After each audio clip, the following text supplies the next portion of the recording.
Hallelujah, hallelujah, hallelujah. জীবন্ত রাজাদিরাজ পরম প্রধান ঈশ্বরকে ধন্যবাদ জানাই। তিনি আপনাকে এবং আমাকে এই আশীর্বাদ দান করেছেন। প্রথম যোহনের পুস্তক অধ্যায় 1 পদ সংখ্যা 6 লেখা রয়েছে, আমরা যদি বলি তার সঙ্গে আমাদের সহভাগিতা আছে অথচ অন্ধকারে চলি, তাহলে মিথ্যা বলি, আমরা সত্যের সাধক নই। সত্য কি? সত্য হচ্ছেন তিনি। আর যদি তার সাথে আপনি যুক্ত আছেন, তাহলে আপনার জীবনে তার জ্যোতি অবশ্যই আছে। আজ এই জ্যোতিকে ছড়িয়ে যেতে, এই জ্যোতি মানুষের কাছে পৌঁছাতে, এই জ্যোতির কৃপা যেন মানুষের জীবনে পৌঁছায়, তার জন্য আমাকে এবং আপনাকে পরিকল্পনা করতে হবে।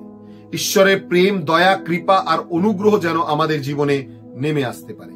আমরা যেন ঈশ্বরের বাণী আরো দূর দূরান্তে, দিক দিকান্তে মানুষের কাছে তুলে ধরতে পারি, তার সাথে যেন যুক্ত হতে পারি, তার ঐশ্য অনুগ্রহ যেন আমাদের জীবনে নেমে আসতে পারে।